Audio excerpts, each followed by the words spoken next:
We're now going to talk about, can we get trust in the public? And we're going to have some international perspectives. I'm just assuming, and I'm going to take this opportunity, that trust requires, dare I say, an old-fashioned phrase that some of you may have heard about, accounts that were true and fair.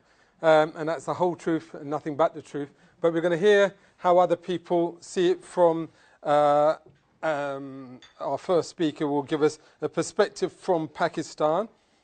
Nadia Naseem is an independent consultant and chair of a subcommittee of public sector for ACCA in Pakistan, and will give us a perspective. You can see everybody's full CVs in the pack, so I'm assuming as accountants you can read and write, and therefore I don't have to read it to you. Stephen has been touring most of Africa as a public finance professional, helping the IMF get the message through to various governments. He'll be coming on second. He's another ACCA member and a public sector global finance active member. We also have Paul Moxey, who I suppose we could call him an honorary global public sector global forum member, but really he's coming from the corporate governance and risk management side. He's our leading man, an expert on those subjects at the ACCA.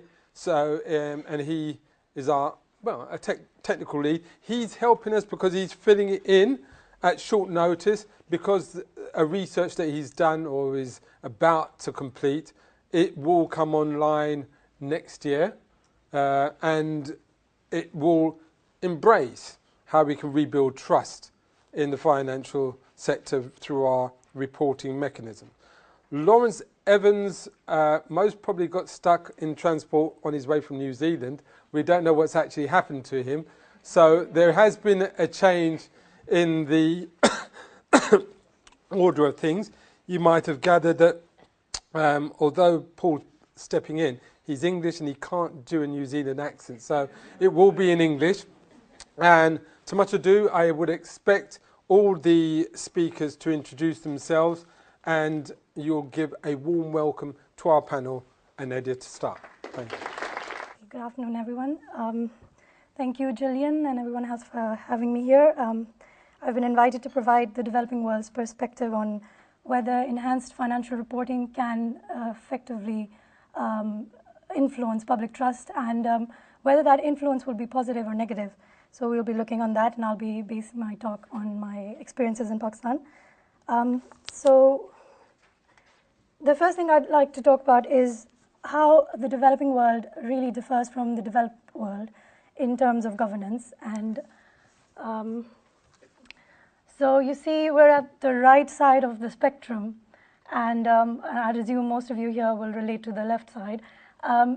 And because of this vast difference in the quality of governance, the priority for governments and for the public in terms of governance in developing countries like Pakistan has not really reached financial reporting and disclosure.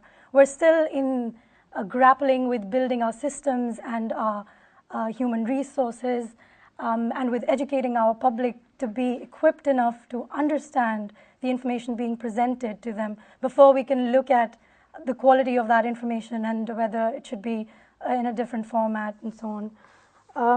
So that is not to say that financial reporting improvements are not an important subject, but I'll get onto that later.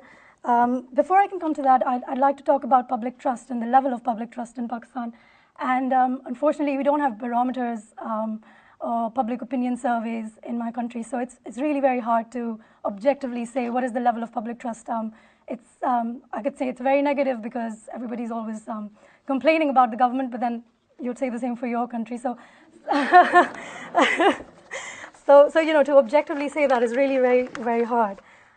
But around this time last year, I did a case study on the system of zakat, which is an Islamic form of charity. And the interesting thing about zakat is that it can be distributed privately or it can be given to the government and then they can distribute it via their centralized program.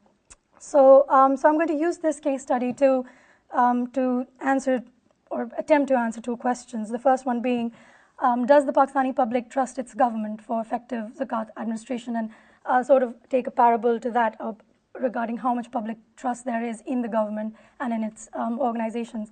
And then I'll talk about whether the disclosure of financial reports and public availability of financial reports really plays a significant factor in building and winning public's trust towards various organizations. So just to quickly introduce zakat, because it's a different subject and not very widely known, it's an obligation upon financially able Muslims to give a specific amount of their wealth to the poor and needy, and it can be given, as I said, privately or through the government.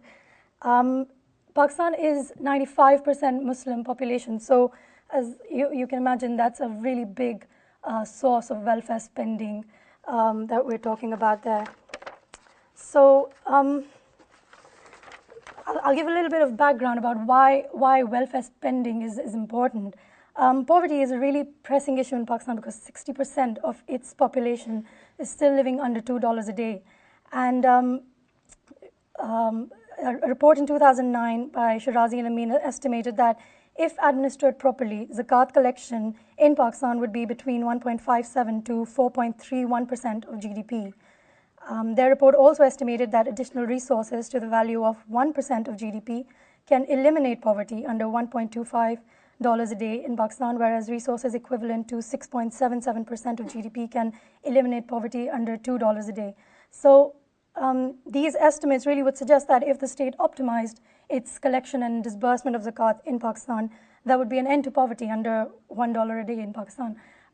That is quite an assertion, really, and I would say that other studies are a little less optimistic about that kind of scope of zakat for poverty alleviation, but almost all agree that that in a Muslim majority country like Pakistan, a lot can be done for poverty alleviation through effective centralized zakat administration.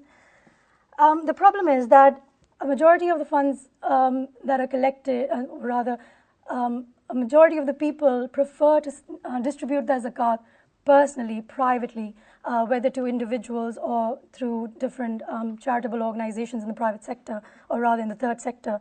So the reason that zakat funds are not reaching the government's program is mainly, I would say, due to lack of public trust in the government sector and specifically in its program of zakat. Repeated scandals of corruption, embezzlement, and misappropriation have really tainted the program's image to a point where, besides